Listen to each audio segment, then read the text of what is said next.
গেল। এখন আসেন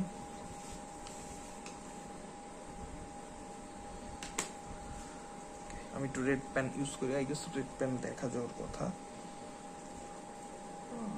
ঠিক তেমন ভালো দেখা যাচ্ছে না, যাই হোক আই গেস ঠিক আছে।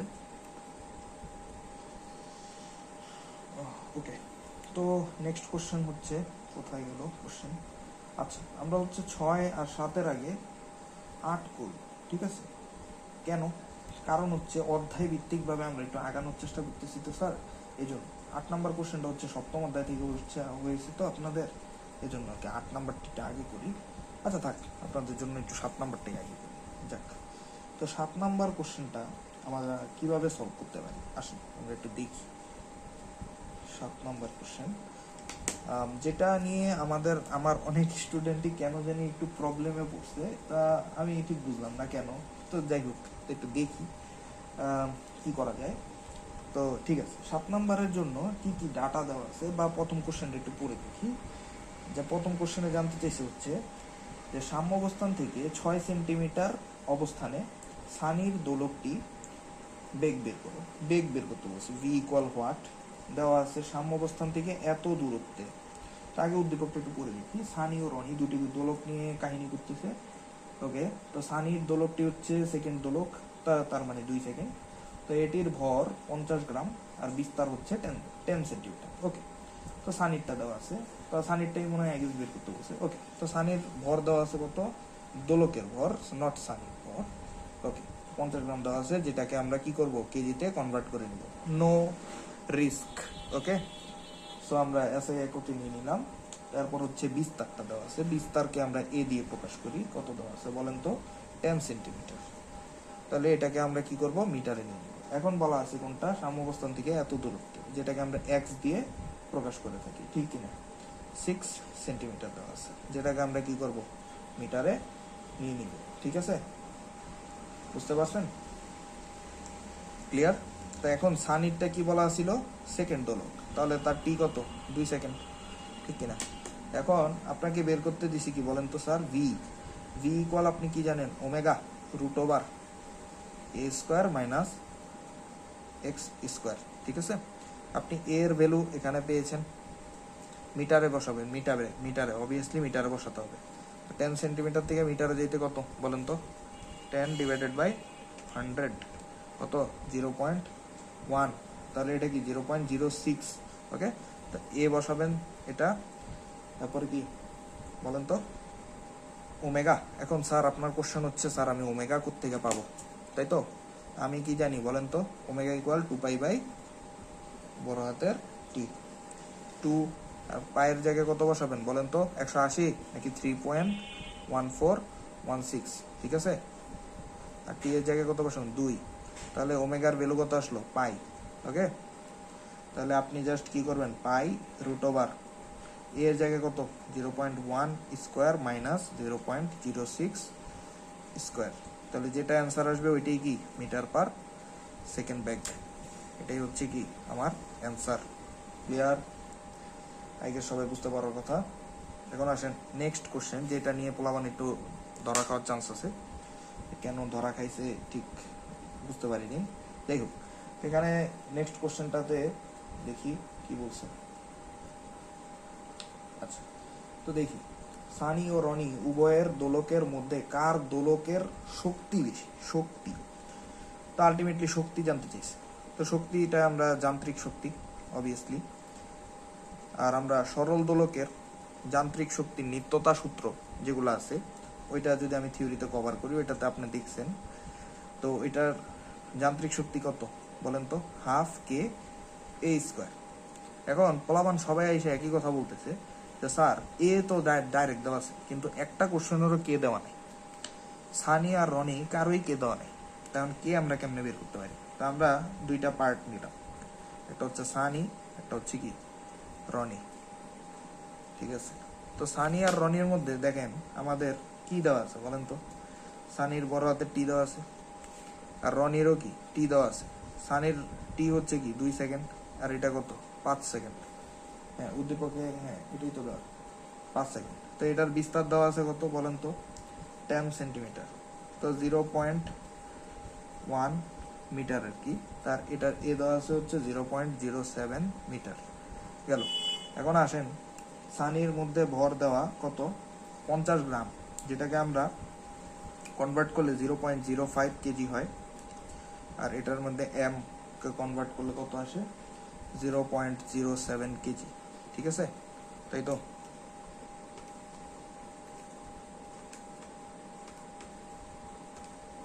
ঠিক আছে, এম আছে, এ আছে, বুঝলাম, কোনো ঝামেলা নেই। এরপর আসেন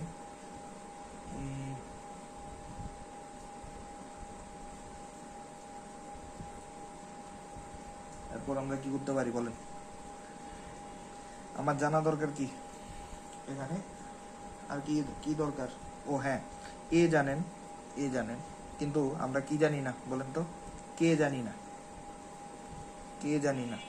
তো আমরা একটা সূত্র কি জানি, 2 পাই, বড় হাতের টি ইকুয়াল কি 2 পাই রুট ওভার কি বলেন তো, এম বাই কে। তো এখানে আপনি পাই জানেন, টি জানেন, এম জানেন, কে বের করতে পারবেন না। তো এখান থেকে আপনি জাস্ট কি করবেন, সিম্পলি কে বের করে আনবেন। ঠিক আছে, বুঝতে পারছেন? তো আপনি কে ইকুয়াল তাহলে কি আসতেছে বলেন তো, নিচে 2 pi T square by 4 pi square, 4 pi square M divided by T square. ঠিক আছে, এটাই হওয়ার কথা আই গেস। ঠিক আছে, তাহলে এখানে জাস্ট আপনি 4 পাই স্কোয়ার, এম এর জায়গায় কত বসাবেন 0.05, আর টি এর জায়গায় কত বসাবেন 2। তো এখান থেকে আপনি কি কে পেয়ে যাবেন। তো এখান থেকে আপনি জাস্ট শক্তি তো ধরে নিলাম, এর জন্য আপনি E1 equal half K1 A1 square. তো এটা দিয়ে আপনি কি করবেন, E1 একটা বের করবেন জুল।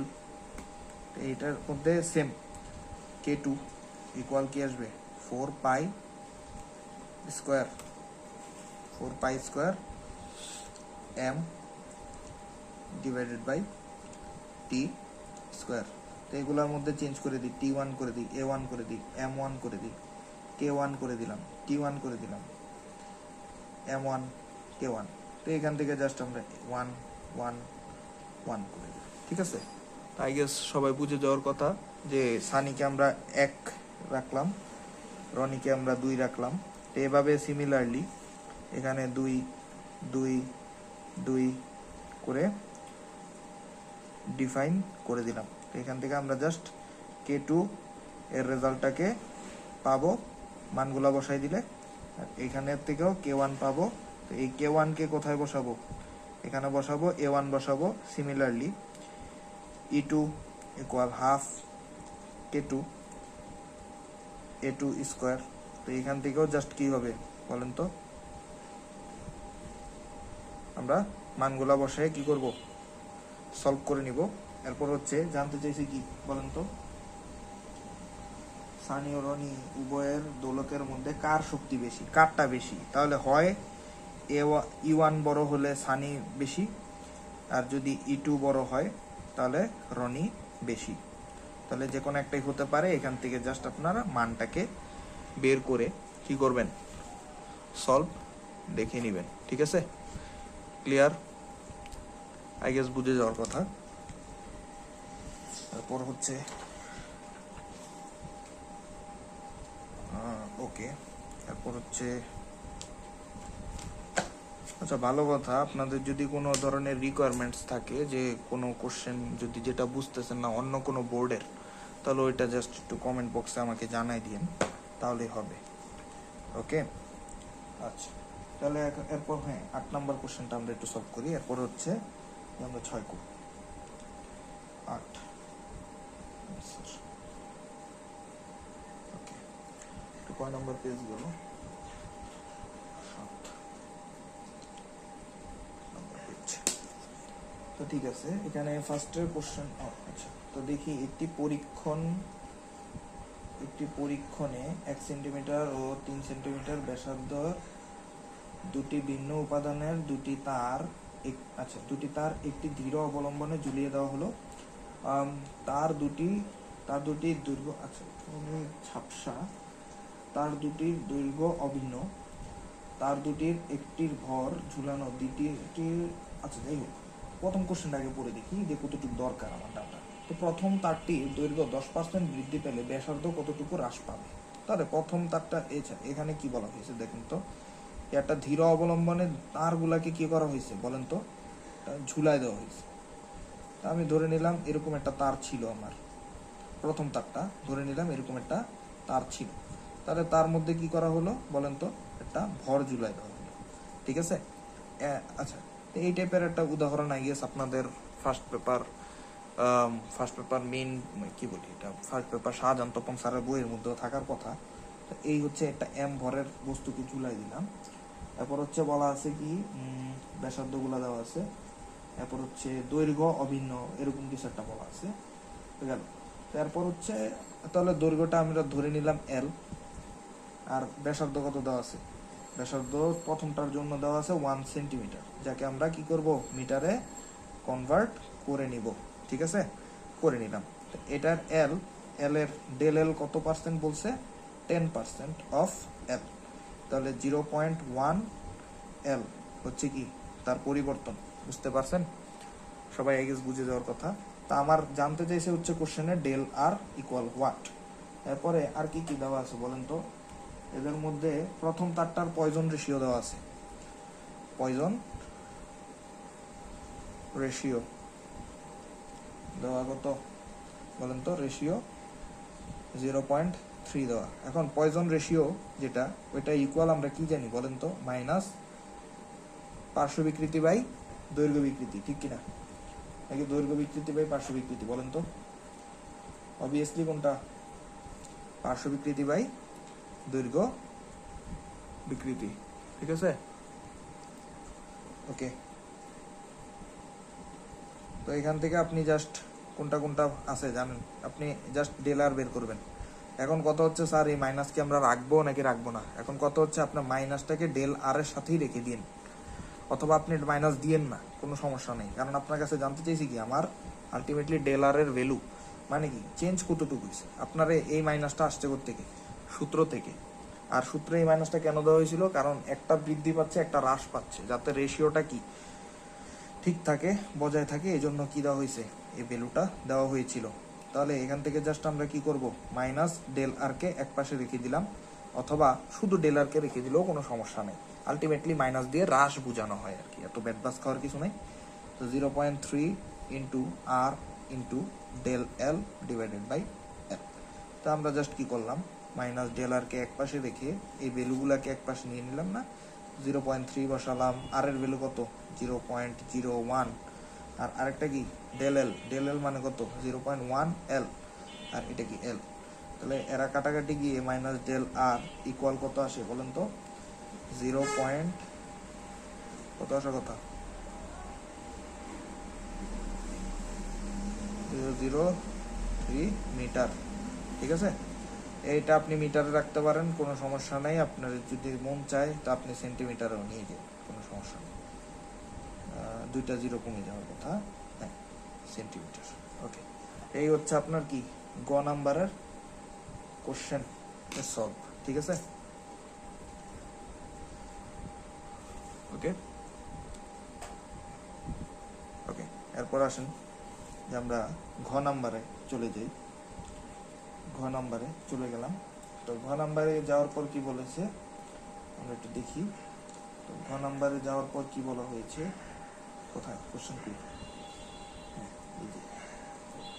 উদ্দীপকের কোন তারটি ভার বহনের সক্ষমতা বেশি। আচ্ছা, এখন ভার বহনের সক্ষমতা বেশি কি না, এই জিনিসটা আমরা কিভাবে বের করতে পারি বলেন তো,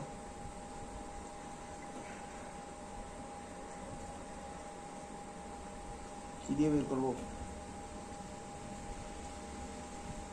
ইয়াং এর কি দিয়ে, ইয়াং এর গুণাঙ্ক দিয়ে, ঠিক আছে।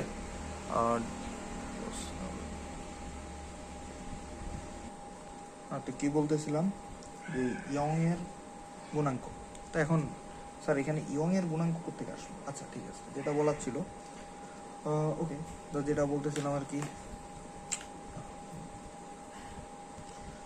তো এখানে এক্সপেরিমেন্টটা কিভাবে করা হয়েছে একটু দেখি, কি বলা আছে, একটু উদ্দীপকটা যদি পড়ে দেখি। এখানে একটা হচ্ছে বস্তু ঝুলানো, এটা একটা বস্তু ঝুলানো। ফার্স্টে হচ্ছে তাদের কি করা আছে, ফার্স্টটা সম্পর্কে তো আমাদের ধারণা আছে।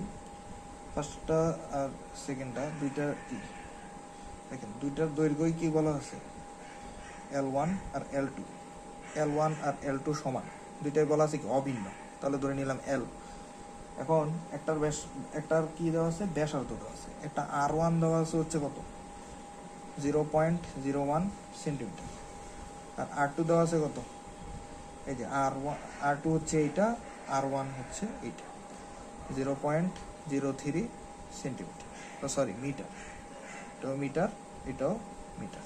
গেল, এতটুকু অংশ আমরা জানি। এরপরে কি বলা হয়েছে যে তার দুটিতে একই ভর যদি ঝুলানো হয়, তাহলে আমি কি করলাম, m ভরের বস্তু কি করলাম, ঝুলাই দিলাম। আচ্ছা, m ভরের বস্তু ঝুলাই দিলাম। আর কি করা হয়েছে, আর বলা আছে হচ্ছে তার দুটিতে একই ভর ঝুলানো হলে দ্বিতীয় তারটির দৈর্ঘ্য প্রথম তারটির দৈর্ঘ্য বৃদ্ধির অপেক্ষা অর্ধেক হল। তাহলে কি বলছে, প্রথমটির ওকে, দ্বিতীয়টির দৈর্ঘ্য, আচ্ছা ঠিক আছে। তাহলে del L2 equal del L1 divided by কি 2, এটা বলা আছে না। হ্যাঁ, তাহলে এখান থেকে আমি একটা সম্পর্ক দ্বারা করাইলাম, del L1 equal 2 del L2। তাহলে এটা একটা সম্পর্ক। আর এই যে বাদ বাকি জিনিসগুলা এখানে দেওয়া আছে। এখন জানতে চাইছি কি, জানতে চাইছি হচ্ছে কার ভার বহনের সক্ষমতা বেশি। তাহলে যার অসহ পীড়ন বেশি, অসহ পীড়ন বেশি, সে কি তাহলে উইনার। ঠিক আছে, তাহলে এখন অসহ পীড়ন কিভাবে ক্যালকুলেট করব, আসেন একজনেরটা বের করি, আপনারা আরেকজনেরটা বের করতে পারবেন, কোনো সমস্যা নেই। তাহলে একজনের জন্য আমরা দেখি, আমরা যেটা বলতেছিলাম, দেখেন এখানে আরেকটা জিনিস বলা আছে আই গেস। তো ব্যাসার্ধের ভিন্ন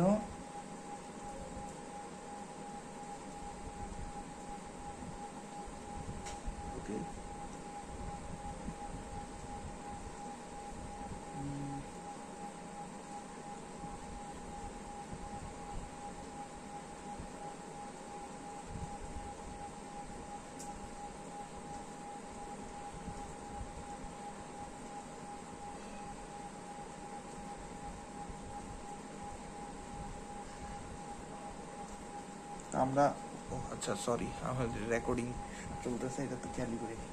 আচ্ছা হ্যাঁ, উদ্দীপক পড়তেছিলাম। তো উদ্দীপক পড়ে এটা দেখতে পেলাম যে আমাদের অসহ পীড়ন বের করতে হবে ফার্স্ট অফ অল। এখন অসহ পীড়ন অথবা অসহ বল বা সামথিং, মানে এই টাইপ কিছু একটা। এখন আমরা দেখেন অসহ পীড়ন বের করতে হলে কি আমার ইয়ং এর গুণাঙ্কটা জানা প্রয়োজন। এখন আমরা আরেকটা কি জানি, আসেন ইয়ং এর গুণাঙ্ক এখন তো আমরা জানি না, কোশ্চেনে তো দেওয়া নেই। এই যে উদ্দীপক মাত্র পড়ে এটাই বুঝতে পারলাম। তাহলে এটা কিভাবে সলভ করতে পারি, আসেন আমরা একটু বোঝার চেষ্টা করি। এই প্রশ্ন তো আমার স্টুডেন্ট অনেকেই ঘাবড়ায় গেছে। তো দেখেন আমরা কি জানি, ইয়ং এর গুণাঙ্ক ইকুয়াল কি জানি, পীড়ন বাই বিকৃতি। ঠিক আছে, তাহলে আমরা বলতে পারি ইয়ং সমানুপাতিক পীড়ন, ঠিক কিনা। তাহলে এই পীড়ন মানে ইয়ং এর মডুলাস যত বেশি হবে বা ইয়ং এর গুণাঙ্ক যত বেশি হবে, ততই কি আমার পীড়নটা বেশি হবে না, বলেন তো। তাহলে আমার এই যে ইয়ং এর মান যত বেশি হবে, তাহলে অসহ পীড়নও কি বেশি হবে না। অসহ পীড়ন বা পীড়নের সীমা, ওই জিনিসটা মানে আলটিমেটলি আমাদের পীড়ন নিতে পারে কি সবচেয়ে বেশি, তো এটা বেশি হওয়ার কথা। এখন আমরা আবার জানি কি পীড়ন ইকুয়াল F/A। তাহলে আমরা বলতে পারি পীড়ন সমানুপাতিক আবার কি F। তাহলে আমরা এখান থেকে বলতে পারি যে কে বেশি বল নিতে পারে, তাই না। যার ইয়াংস মডুলাস বা ওয়াই এর মান বেশি, যার অসহ পীড়ন বেশি, তাহলে যার ওয়াই এর মান বেশি তার অসহ পীড়ন বেশি, তার মানে সে বেশি বল নিতে পারে। বুঝতে পারছেন। তাহলে এখানে আমাদের টাস্ক কি, টাস্ক হচ্ছে যে ওয়াই এর ভ্যালু বের করে আনা। ঠিক আছে, তাহলে ওকে। তো ওয়াই এর ভ্যালু বের করার জন্য আমি পেজটা এখানে রাখলাম, যেহেতু এখানে ডাটাগুলা লেখা আছে। তো ওকে, তো এখান থেকে জাস্ট আমরা কি করব বলেন তো, দুইজনের জন্য আলাদা আলাদাভাবে কি বের করব, ওয়াই বের করব। তাহলে ওয়াই ওয়ান ইকুয়াল কি হবে, পীড়ন বাই মানে L1 এর ক্ষেত্রে যে পীড়ন ওইটা হবে পীর ওয়ান বাই তার বিকৃতি। আমি একজনেরটা দেখাচ্ছি, আপনারা বাকি জনেরটা করে নিন। তাহলে এটা কি F by A divided by কি ডেল এল বাই এল, ঠিক কিনা, বুঝতে পারছেন? এই হচ্ছে, তাহলে এখানে আমাদের কি ভ্যালুগুলা বসাতে হবে। এখন এফ এর জায়গায় কত বসবে, এফ এর জায়গায় কত বসবে? এখন আমরা কি কোনো বাইরে থেকে কোনো বল দিছি, দেই নেই। এখানে কি করছে, একটা ভর ঝুলাই দিছি, এই ভরটা কি তাকে নিচের দিকে টানতেছে না? তাহলে এই নিচের দিকে টানার যে ওজন, তাহলে সে তার ওজন দিয়ে টানতেছে না, এই ওজনটাই কি তার এফ। এখন দেখেন দুইজনেরই এম সেম, তাহলে দুইজনেরই এফ কি হবে, সেম হওয়ার কথা, কারণ এফ ইকুয়াল ডাব্লিউ, আর ডাব্লিউ ইকুয়াল কি জানি আমরা, এম জি, ঠিক আছে। তাহলে এফ এর জায়গায় কি হবে, দুইজনেরই এফ কি, F one equal F two equal F, ঠিক আছে। এখন আসেন এ ক্ষেত্রফল এ ওয়ান ইকুয়াল কোন ক্ষেত্রফলটা আমরা ব্যবহার করব, ক্ষেত্রফলটা হবে পৃষ্ঠতলের। যদি আমি এই যে তারটাকে একটু ভালো করে আঁকি, দেখেন এটা কি আমার তারটা না, যে তারের মধ্যে কি করা হয়েছে, বস্তুটাকে ঝুলাই দেওয়া হয়েছে। তাহলে এই যে তারের যে এইখানে একটা গোলাকার পৃষ্ঠ আছে, যার ব্যাসার্ধ দেওয়া আছে, হ্যাঁ, যার ব্যাসার্ধটা দেওয়া আছে, ওইটাই কি আমার এখানে এ তৈরিতে ব্যবহার হবে না, এর পৃষ্ঠতলের ক্ষেত্রফল। ওইটার সূত্র আমরা কি জানি, পাই আর ওয়ান স্কোয়ার। তাহলে এ টু এর ক্ষেত্রে দেখেন আবার আর টু দেওয়া আছে 3 সেন্টিমিটার, যেটা ওইটাতে আবার কি করা হবে, এটা বসাতে হবে। তাহলে এ ওয়ান আর এ টু দুইজনের জন্য আলাদা আলাদা পেয়ে গেছি। এখন আসেন ডেল এল আর এল। এখন আমরা জানি এল ওয়ান আর এল টু সমান, কিন্তু ডেল এল ওয়ান আর ডেল এল টু এর মধ্যে একটা সম্পর্ক আছে, আমরা লাস্ট পেজে দেখে আসছি। Del L one equal del L two into two, আমরা এই জিনিসটা লাস্ট পেজে দেখে আসছি। তাহলে এখান থেকে দেখেন আমার ওয়াই ওয়ান ইকুয়াল এই জিনিসটা পাইলাম। তাহলে ওয়াই টু ইকুয়াল কি পাবো বলেন তো, F by A two divided by del L two divided by L two, তাই না? এখন জাস্ট আমরা কি করব, Y one divided by Y two, ঠিক আছে। Y one divided by Y two করলে কি আসে বলেন তো, F L one divided by A one del L one equal into A two del L two divided by E F L two, ঠিক আছে। এখন জাস্ট আমাদের কি কাটাকাটির পালা। তো আমরা কি জানি বলেন তো, এফ এফ সেম, তাহলে এফ আর এফ কেটে দিতে পারি, L one L to same কেটে দিলাম। এখন আমাদের হাতে বাকি কি, এ টু আর ডেল এল টু, এর জায়গায় ডেল এল টু রেখে দিলাম, কোনো সমস্যা নাই। আর আরেকটা কি এ ওয়ান রেখে দেই, কোনো সমস্যা নেই। ডেল এল ওয়ানের জায়গায় কি বসাতে পারি, টু ডেল এল টু, ঠিক আছে। এটা এটা কাটা যায়, গেল। তো এ টু এর জায়গায় আমরা কি বলে আসছি বলেন তো, পাই আর টু স্কোয়ার। আর এটার জায়গায় কি, এই যে দুইয়ের জায়গায় 2 বসালাম, এই যে 2 এখানে চলে আসলো, আর এই এ ওয়ানের জায়গায় কি আসবে, পাই আর ওয়ান স্কোয়ার। তো পাই পাইও কি হয়, কাটা চলে যায়। তাহলে এখান থেকে জাস্ট আমরা কি করব, আর টু এর ভ্যালু কত, 0.03 স্কোয়ার, আর এটা কি 0.01 স্কোয়ার। এখান থেকে আমরা কি পাইলাম বলেন তো, Y one divided by Y two, এটা পাইলাম না বলেন তো, দেখতে পাইছেন সবাই? ওকে, তাহলে Y one divided by Y two ধরে নিলাম কিছু একটা আসছে, কি আসছে, কিছু একটা আসছে ধরে নিলাম। তো আচ্ছা, ধরে নেওয়ার দরকার কি, এটা একটু ক্যালকুলেশন করি। 0.03 square divided by 0.01 square into two, হচ্ছে 4.5। তাহলে এখান থেকে আমি বলতে পারি Y one equal 4.5 into Y two. তাহলে এখান থেকে আমি কি সিদ্ধান্তে চলে গেলাম, কি আমার ওয়াই ওয়ান বড়, ওয়াই টু ছোট, ঠিক কিনা? ওকে, তাহলে তাহলে এখন এখান থেকে আমি কি, তাহলে এটা সুপিরিয়র, মানে তার মানে কি আমার 1 নাম্বার যে প্রোডাক্ট সেটাই কি বেস্ট, অথবা কোশ্চেনে যেটা বলছে ওইটাই আর কি, মানে কি বলছে, যার সক্ষমতা বেশি আর কি। কারণ এটার সম্পর্ক আমি আগেই ডিসকাস করে আসছি, ওগুলো একটু হালকা বাংলা লেখা আপনারা লিখে নিন, মানে এই জিনিসগুলো আর কি, ঠিক আছে? এগুলো একটু বাংলা লেখা আপনারা একটু লিখে অ্যান্সারটা দিতে পারেন, তাহলে হচ্ছে 4-4 পর, মানে 4-4 পাওয়ার পরও স্যার বলবে যে না একটা ভালো স্টুডেন্ট খাতা, ভালো